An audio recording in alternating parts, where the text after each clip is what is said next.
7 de la mañana, 2 minutos, continuamos con nuestra franja informativa y en nuestro esfuerzo por aclararle a la población qué es lo que sucede en la Asamblea Legislativa y en las negociaciones que mantienen los partidos políticos para la escogitación y el nombramiento de los miembros de la Corte Suprema de Justicia.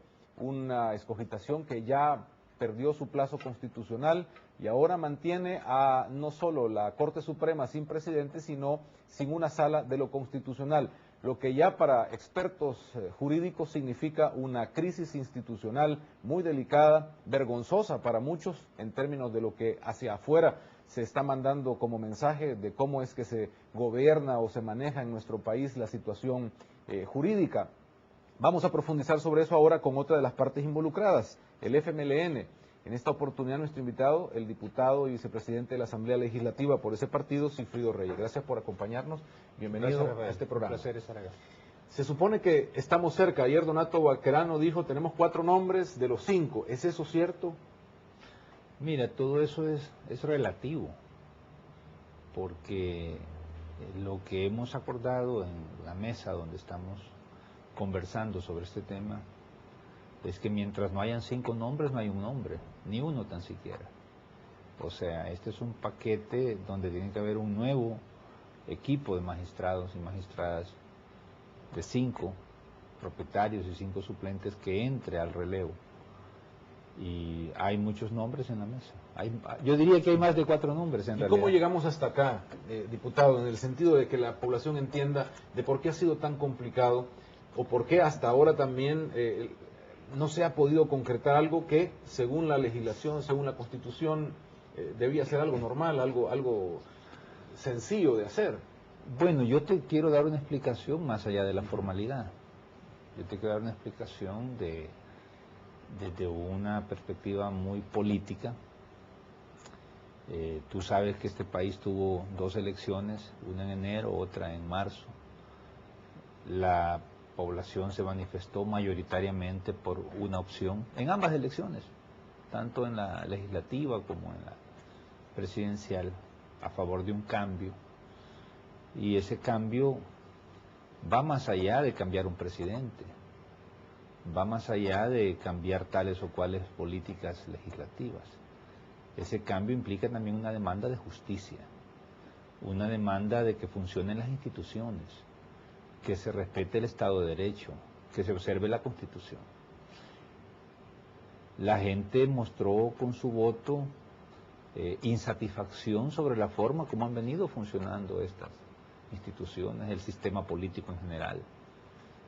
Y hoy estamos ante un reto, darle satisfacción a este electorado, a esta ciudadanía, mientras hay fuerzas políticas que quieren seguir haciendo las cosas como siempre las hicieron.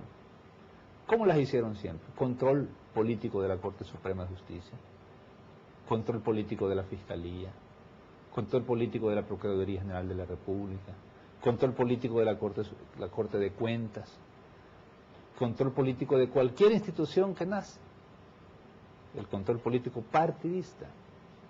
¿A qué nos ha llevado esto? A que en El Salvador haya una extrema insatisfacción y descontento en cuanto a la administración de justicia.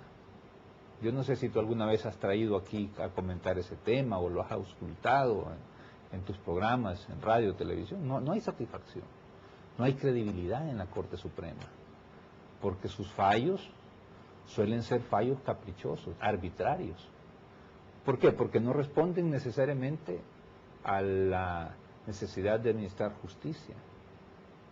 No responden a lo justo, sino a lo conveniente para ciertos intereses, ya sea económicos o políticos. ¿Y cómo saber que ahora se va a poder tener algo mejor? Porque el diputado Baquerano decía, mire, lo que pasa es que el FMLN también tiene interés en controlar política o ideológicamente a su favor la Corte, es decir, que cambiar las condiciones nada más. Bueno, mira, como dicen, el león juzga por su condición, ¿verdad?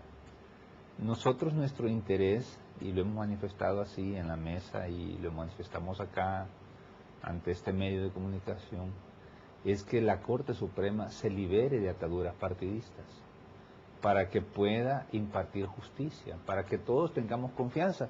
A mí no me interesa, Rafael, que el FMLN pueda tener confianza en la Corte, y particularmente en la Sala de lo Constitucional o en el presidente de la Corte. A mí lo que más me interesa, sobre todo sobre ese requerimiento de que también yo quisiera tener confianza en la Corte, pero lo que más me interesa es que la sociedad en su conjunto pueda tener confianza en la Corte, porque es un elemento fundamental de nuestro ordenamiento institucional, es uno de los órganos fundamentales del Estado, junto con el Ejecutivo y el Legislativo. Entonces, llegar a eso no es fácil.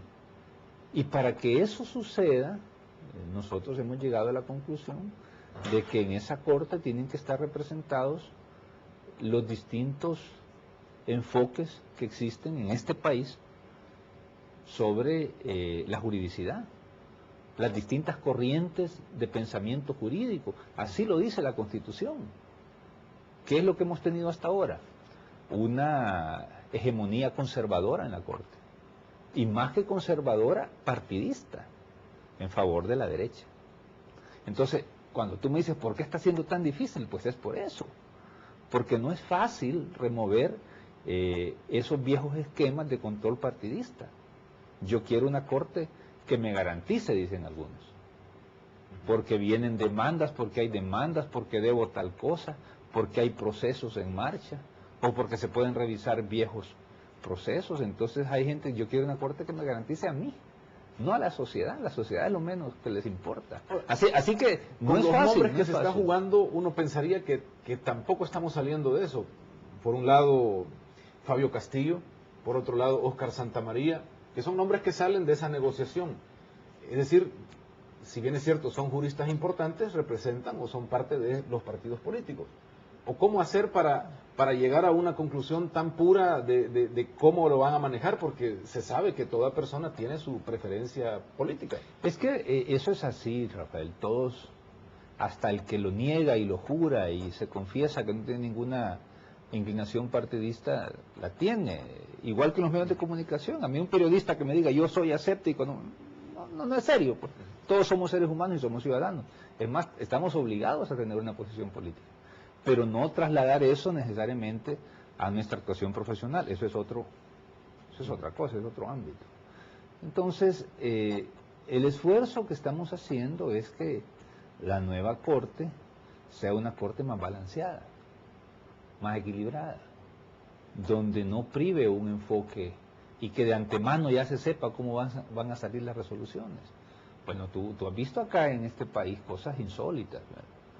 Una Corte que revive partidos políticos, una Corte que le da magistrados de un tribunal electoral al margen de la Constitución a un partido político, una Corte que avala envío de tropas a Irak, una Corte que hace unos días declaró inadmisible un amparo para que se pueda proseguir el juicio de Katia Miranda, a los asesinos de Katia Miranda. Entonces, ante esa situación uno dice, bueno, ¿y ahora quién podrá defendernos? Si la Corte Suprema de Justicia, que es el más alto tribunal de la nación, no puede defender a la sociedad, ¿quién podrá defendernos? Así que el dilema político fundamental de esto, Rafael, no es si entra el abogado tal o la abogada tal, o el doctor fulano o la licenciada mengana, no es eso. Es un asunto más de fondo. Y como es más de fondo, pues toma tiempo, porque cambiar esas actitudes de larga data, yo diría de siempre, desde que somos nación posiblemente. Pero están tomando en cuenta donde la Corte era vista como una sucursal para hacerme los trámites legales y garantizarme mi Estado de Derecho, no el de la sociedad, el mío.